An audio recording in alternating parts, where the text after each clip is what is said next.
Good morning. My name is Sterling Higa, Vice Chair of the Authority, and I will be the presiding officer for today's public hearing. I'd like to call to order the February 7th, 2024 public hearing of the Hawaii Community Development Authority. The time is now 9:03. Thank you, Vice Chair. The Hawaii Community Development Authority is holding today's public hearing both virtually on Zoom and in person. The Zoom link details were included in the public hearing notice. Therefore, members of the public are welcome to join us on Zoom or at the physical meeting site of the American Brewery Building, 547 Queen Street, second floor boardroom, Honolulu, Hawaii, 96813. The HCD communication staff is hosting the Zoom portion of the hearing. Once this public hearing begins, everyone will be muted for clearer audio. Board members, if you have any comments or questions, please unmute yourselves to speak. It is important that all individuals clearly state their name each time prior to speaking. This is a public, in-person, and virtual public hearing, so to prevent any distractions, if you are attending virtually and you're not a board member, staff member, or HCD's Attorney General, please turn off your video during the meeting. If you wish to provide oral testimony and you are attending virtually, please indicate so by clicking the raise hand button found on your Zoom screen. If you are attending in person, you will be called to the front of the room in the order that you signed up. All testimony will be limited to a maximum of 3 minutes. Your testimony must be related to an item on the agenda. Before you begin your testimony, we ask that you identify yourself and spell your name for the record. When 1 minute is remaining, 1 minute remains will be called out, and when 30 seconds is remaining, 30 seconds remaining will be called out. When the time has elapsed, time will be called out, after which you will have 30 seconds to conclude your testimony, and then your audio will be turned off. If you are attending in person, the presiding officer will move on to the next testifier. Keep in mind that this is an opportunity to share your thoughts with us. If you ask questions during your testimony, neither the board nor the staff is required to provide an answer.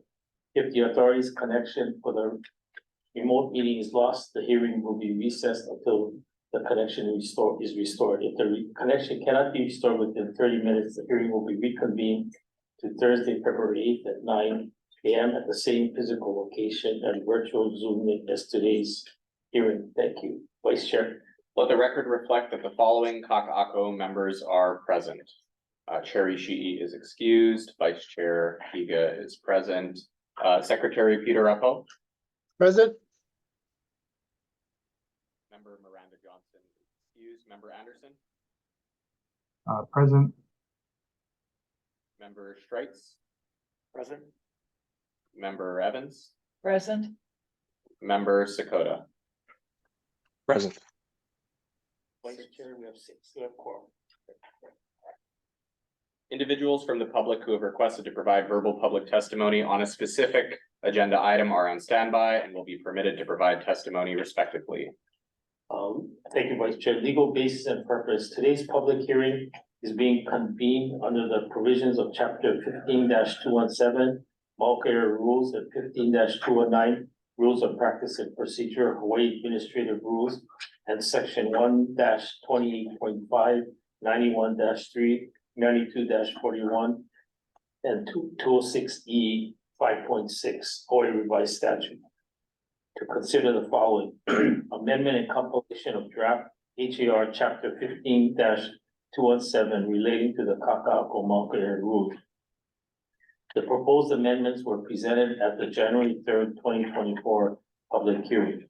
Legal notice. A public hearing notice was published in the Honolulu Star Advertiser, Maui News, the Guardian Isle, Hawaii Tribune Herald, and West Hawaii Today on Thursday, November 30th, 2023. Vice Chair. Let me briefly explain our procedures for today's public hearing. First, HCDA staff will present its report. Following that presentation, board members will have an opportunity to ask questions and provide comments. Finally, we will take public testimony in the order that individuals have signed up. Individual comments will be limited to no more than 3 minutes. Only members of the authority will be permitted to ask questions of the public. Since each authority member has or will be given a copy of any written testimony that you may have provided, please refrain from reading your written testimony and instead summarize your comments in the time that you have available. When you are called, the communication staff will unmute your mic, clearly state your name and any organization that you are representing. I will be acting as the presiding officer for this hearing. Are there any questions as to our procedures? Okay, we will now begin our proceedings. HCDA's Director of Planning and Development, Ryan Tam, will now present the staff's report. Good morning, Vice Chair Higa and board members. Again, thank you very much for allowing me to present the staff report on the Mauka area rules. I did want to start off by saying, this process started many years ago. I think, initial hearings, public outreach from 2021, 2022. So there's a lot of people that kind of brought us to this point. Mark Kakaako, Director of Capital Improvements, is also here. If there are any questions about some of the previous outreach activities. But a lot of staff time has gone into this. Planning team, Janet, Barry, we also Renee, the rest of the team. We also had actually been used by Deepak, also helped out. So a lot of effort to get to this point. Yeah, if I can share the screen.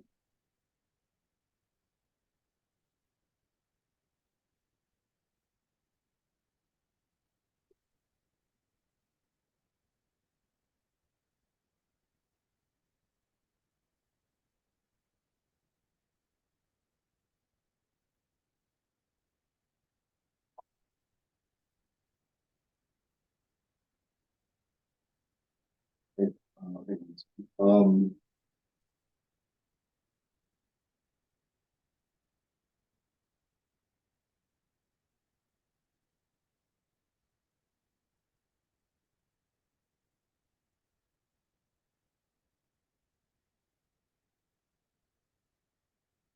Yeah, Okay. yeah, very good.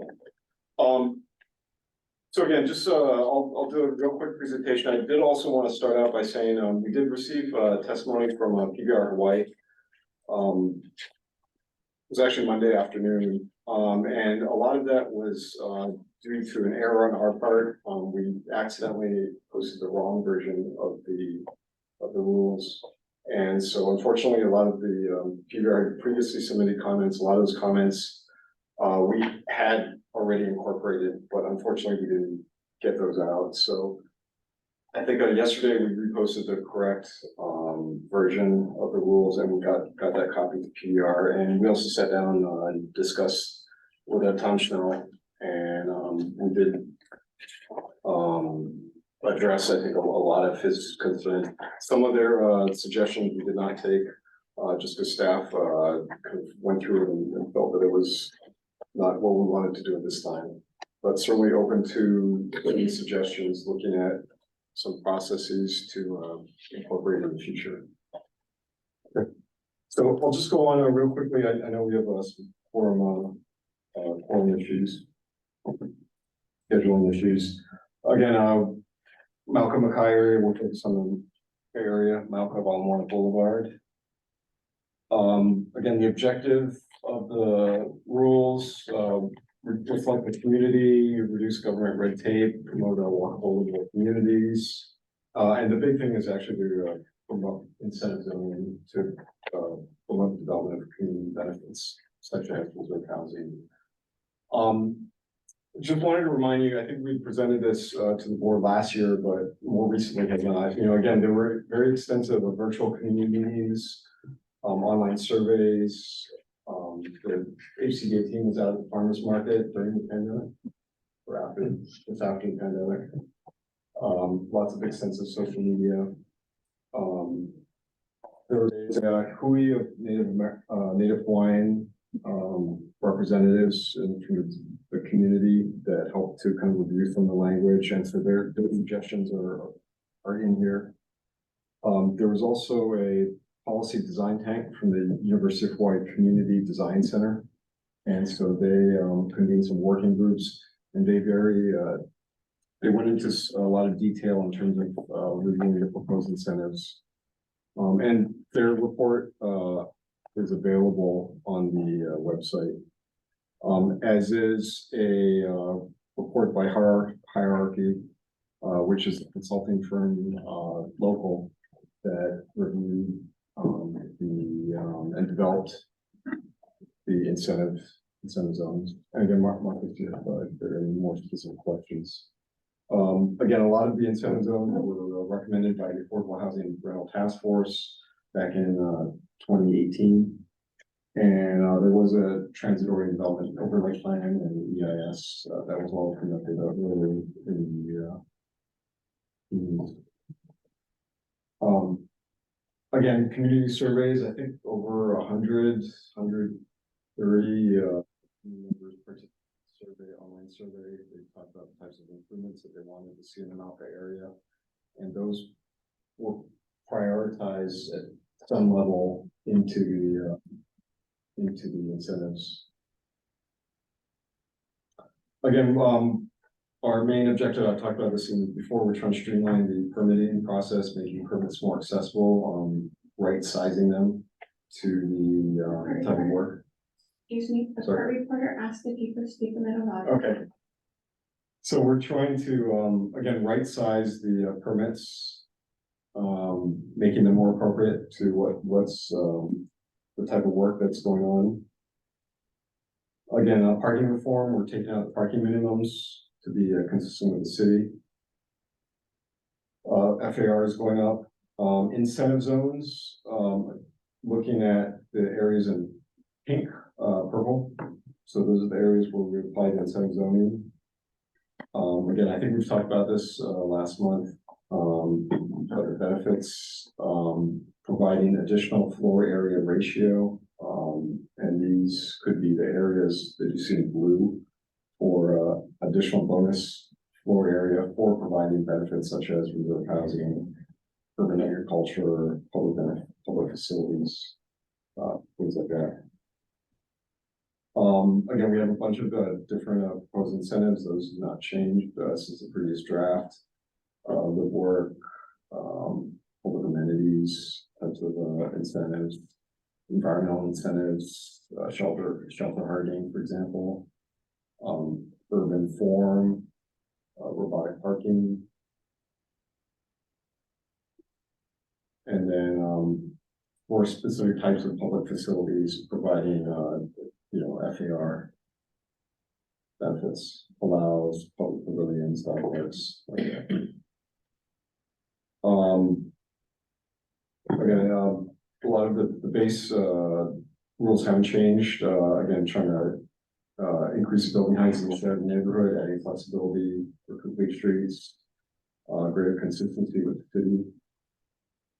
I just wanted to real quickly just give you some examples of the zone, what's in the rules, and maybe showing some of the graphics that we do. So again, the Kakaako is broken up into these 7 different neighborhood zones. For each zone, you can see up here, these are the zones on the top. The land uses are broken out. What's allowed, either permitted by right, that's the solid circles, conditional use permits, circles with the hole in the middle, or not permitted, that's a dash. So for each basically type of land use, we have these broad categories. Those are all broken out by zone. There's an analysis to what's appropriate. For example, in central Kakaako, we have height limits. Those are in the different colors, like 65 feet for most of central Kakaako, up to 400 feet up on the east side. This is Cook Street all the way up to Decoy. We have the areas that are parks. Some portions of blocks have lower height limits, like 250 feet, but they are allowed to have percentages that are higher, up to 400. And again, that's all analyses that we've done before and actually unchanged from the 2011 rules.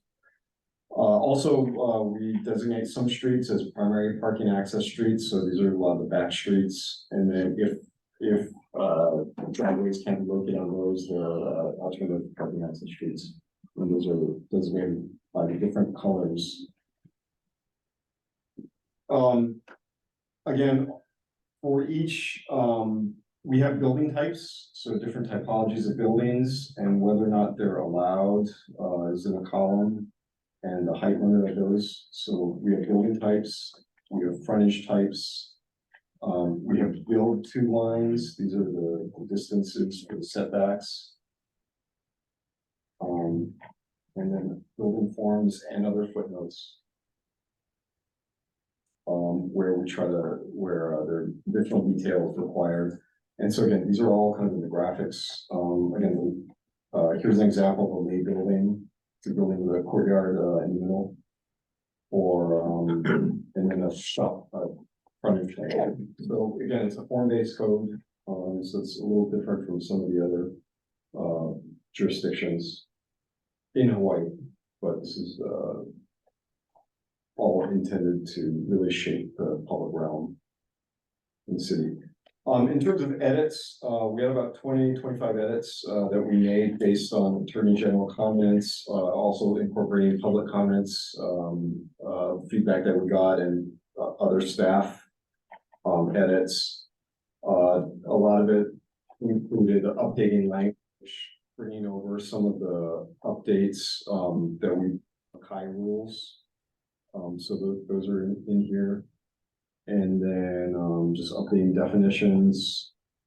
We did try to increase the excluded lanais from 15 to 20%. That was a comment that we got, and so we tried to incorporate it to see, again, try to promote more outdoor living. So a number of edits like that. A lot of it is clarifying the authority and the director role in order to address HRS 206E. And then we also deleted a requirement to complete all SHPE requirements prior to application. I think we discussed that usually can't be done anyway, so we wanted to take that out.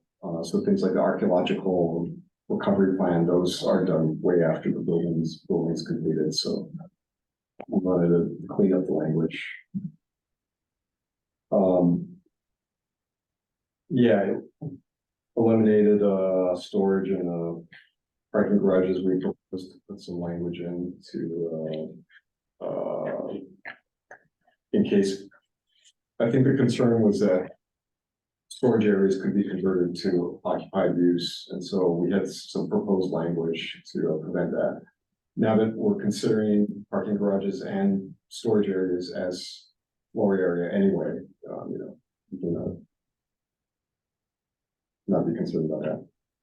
Also, we had, again, edits to figures, non-substantive changes, grammar style, pagination, and issues like that. So again, in the interest of time, we have the edits, matrix of edits that are available. Yeah, but subject to any questions that you may have. That concludes. Members, do you have any questions on the staff report? No. Any of our members online? Peter Paul. I have not so much a question, well, a question. So is this the part where I can come, were you welcoming comments from members on a couple of the items? Or we'll come back to that? Yeah, questions or comments? Oh, okay.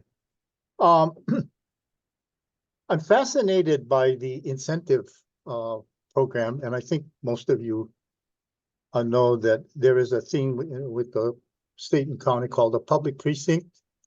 So Alawa Yacht Harbor, as an example, everything surrounding it is in public precinct. So permits on state land has to be approved by DPP because it's a public precinct. And public precinct, as I understand it, means exactly what we're trying to do here, which is to incentivize private companies to do things with their project that brings a public benefit. That's a whole really interesting procedure and process So my question is, when that gets instituted, will HCDA be the ones to look at that, issue the permit, or will that go through DPP? Or permit or approval, I guess. That whatever the proposal is qualifies as a public benefit. Yeah, member Paul, I think for putting aside the LOI area, that's not our district, but within our district, we're gonna administer the incentive zoning.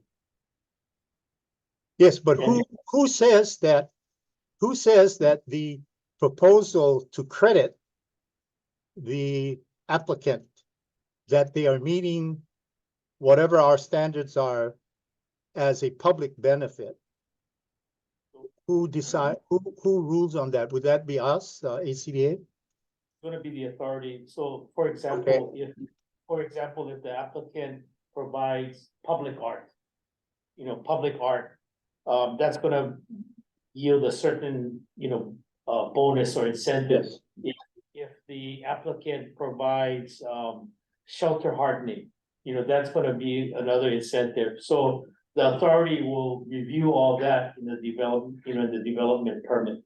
It'll be you, member Apo, and the rest of in this case, the Kakaako authority. Okay, that's great. And the reason I asked the question, there's been for years a question of, I guess it's described as placelessness. That is creating development projects throughout the country that eventually ends up where you take a picture of the area and you have no clue where you are in the country. And for Hawaii, because of who we are, what we are, hopefully, we'll pay a lot of attention on this part of it, where, like you're speaking, Craig, about art, things that if somebody were to take a picture of someplace in the area, it adds to the sense of place. And of course, if you had a Hawaiian consultant involved, which is another proposal in the project here, perhaps devoting attention to a Hawaiian sense of place or a Hawaii sense of place. Hawaii meaning represents all cultures in Hawaii. Hawaiian meaning native Hawaiian. And, structuring that process, I think, is really great, and it's important to do it right. The example I used that was a very controversial issue was when McDonald's wanted to open in Haleiwa. And they were under some kind of a special design. So the community was able to say to McDonald's, you cannot put up the arch, because the arch destroys the sense of place and makes it look like you're anywhere USA. There's a fascinating case. When you drive by there inside, there's no arch, and you got to kind of look twice. Oh, there's McDonald's. But that kind of sense of place, I think for Kakaako particularly, that we don't, I think these are really great amendments that will allow us to be very cautious of not developing an area that looks like any place USA. So that's my comment. Thank you. Thank you, member Paul. Other members, questions or comments? Vice Chair, I did have about a dozen or so specific comments and questions. I don't know if this is the best time or. Sure. Okay, Member Schreitz? thanks. Yeah, so I'm just getting caught up. This being my first meeting. I understand this has been kind of a long process, so other members have been. Can you note the page involved. Yes, I will. So generally, I had questions pertaining to the parking, some of the references to the city's revised ordinance of Honolulu, incentive zones, and the FAR transfer. So I'm going to just walk through kind of how they appear sequentially in the proposed rules. So beginning on page 15-217-17, where you talk about what qualifies as inclusion in the FAR. I see that, above grade parking structures and covered loading driveway areas is, would be included, and as you mentioned in your staff report. I was curious why the, robotic parking would be excluded. I would think that having robotic parking, which saves space, would be incentive enough to utilize that technology. I think we, yeah, and I think that maybe actually been there before, but I think just staff felt that, you know, we are trying to promote kind of more efficient use of space, and to date, just the cost savings has not, just the space and efficiency itself does not seem to have provided an incentive enough for developers to utilize it. So we just wanted to promote it in order to help promote it. Okay.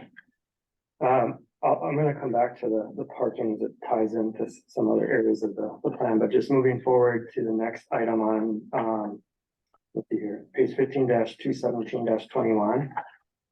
21. The